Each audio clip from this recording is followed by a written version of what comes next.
student, myself Vinod Panara, and today we discuss some topic of property of steam of BME subject, that is basic mechanical engineering. So first topic of today lecture, that is bucket or barrel calorimeter.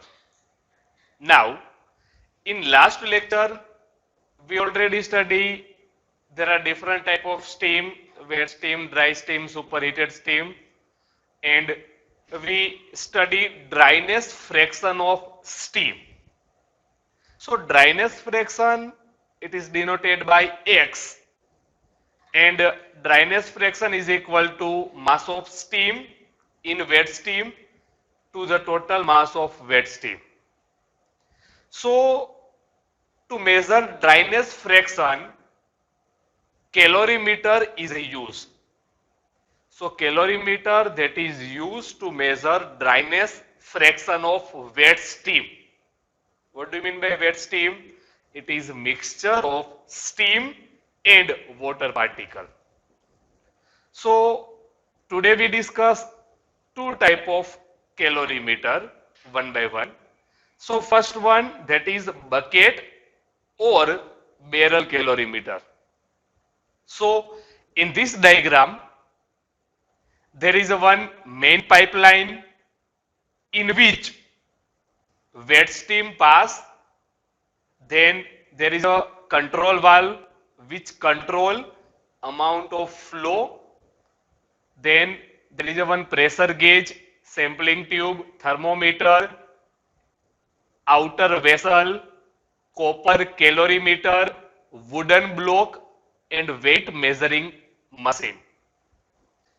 So first in this diagram there is a copper calorimeter, and which is placed on wooden block, and around the copper calorimeter there is a space which is provided to reduce heat loss.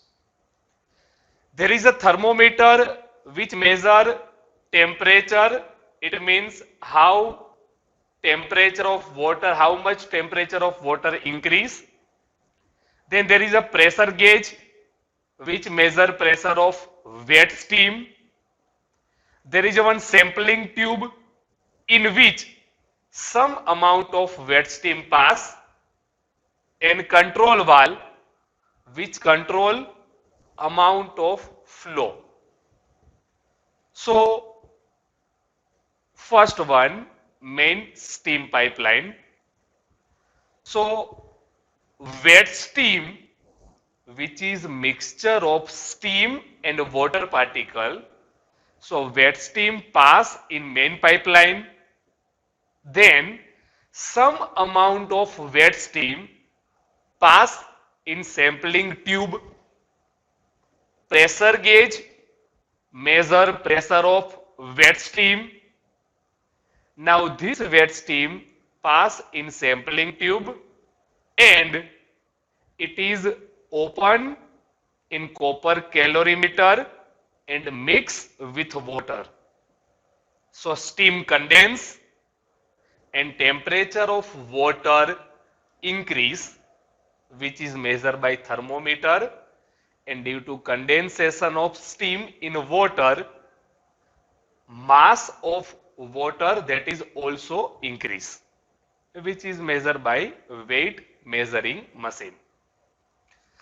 So first it consists of copper calorimeter which is placed on wooden block in vessel. There is a air space around the copper calorimeter which provide insulation to prevent heat loss. Then the first step is to measure weight of copper calorimeter with known value of specific heat of copper. The water equivalent of calorimeter is calculated.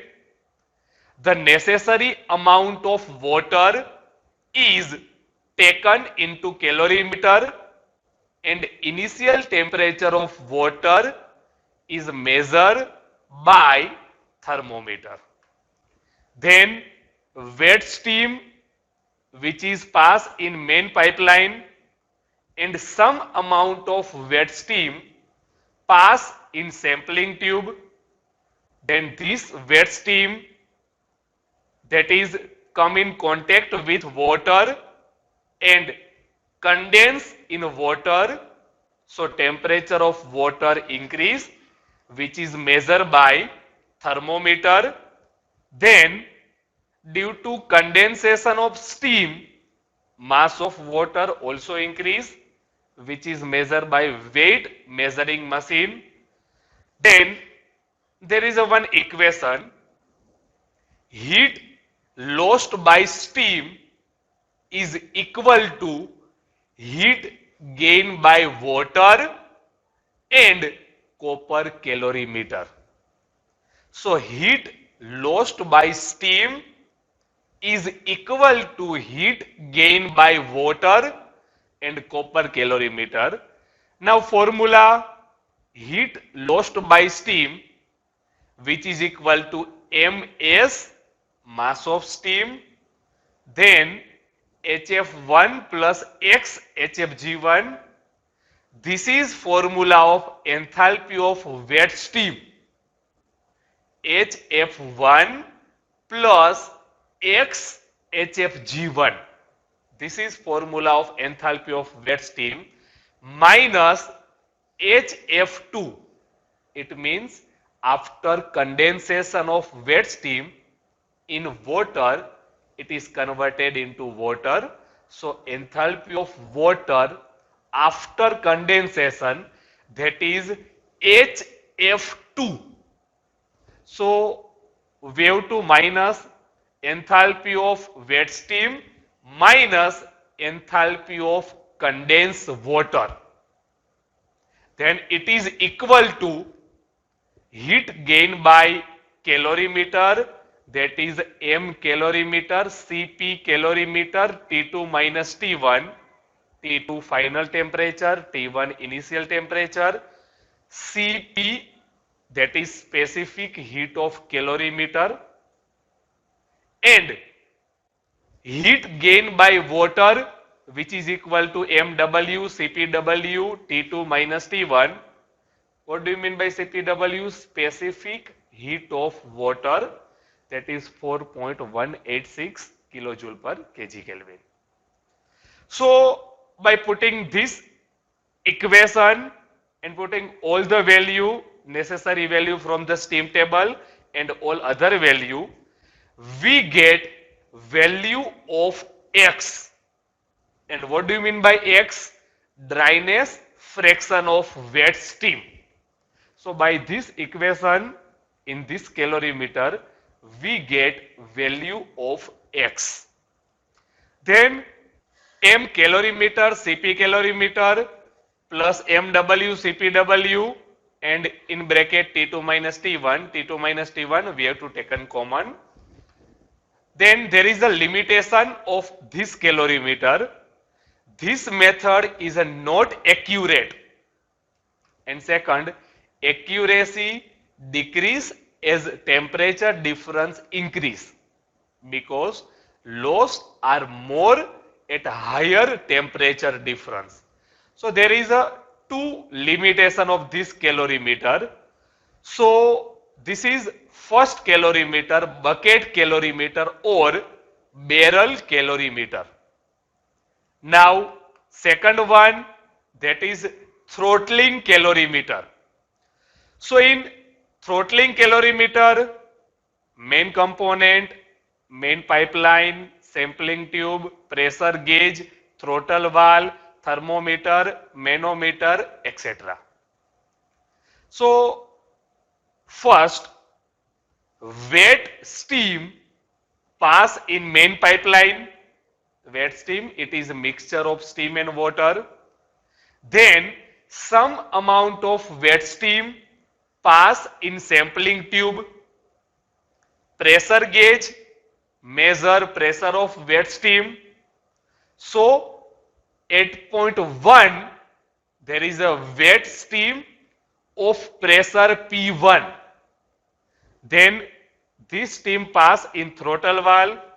Throttle valve convert wet steam into superheated steam, but enthalpy during this process remain constant. So throttle valve convert wet steam into superheated steam, but enthalpy during this process remain constant. So at point 2, there is a superheated steam of pressure P2. Now thermometer measure temperature of superheated steam and manometer measure pressure of superheated steam. So some amount of wet steam that is passed in sampling tube from main pipeline. Pressure gauge measure pressure of wet steam which is equal to P1. Then now this wet steam pass in throttle valve which convert wet steam into superheated steam of pressure P2, but enthalpy during throttling process remain constant. Then thermometer measure temperature of superheated steam and manometer measure pressure of superheated steam. Now there is a one equation to find out value of dryness fraction. So enthalpy before throttling is equal to enthalpy after throttling, because in throttling process enthalpy remain constant. So before throttling there is a wet steam. So enthalpy of wet steam at pressure P1 is equal to HF1 plus X HFG1. Then after throttling there is a superheated steam. So enthalpy of superheated steam at pressure P2 is equal to Hg2 plus CPS T superheated minus T saturated. What do you mean by CPS? Specific heat of superheated steam. It is equal to 2.1 kilojoule per kg Kelvin. And this value HF, HFG, Hg, T saturation that we have to find out from steam table at particular pressure. Okay. So in above equation from pressure P1 we have to find out HF1 and HFG1 from steam table, and from pressure P2 we have to take on Hg2 and T saturation from steam table, and T superheated we know CPS that is 2.1. So from above equation we calculate value of X. Now limitation of this calorimeter. So this calorimeter is suitable for measurement of higher value of dryness fraction. It means if there is a very less amount of water particle in wet steam, then this calorimeter is used. So this calorimeter is used to measure higher value of dryness fraction, not for lower one. So this is limitation of this calorimeter. So in this lecture we discuss two calorimeter, bucket calorimeter and throttling calorimeter. And calorimeter is used to measure dryness fraction of wet steam. Okay, thank you.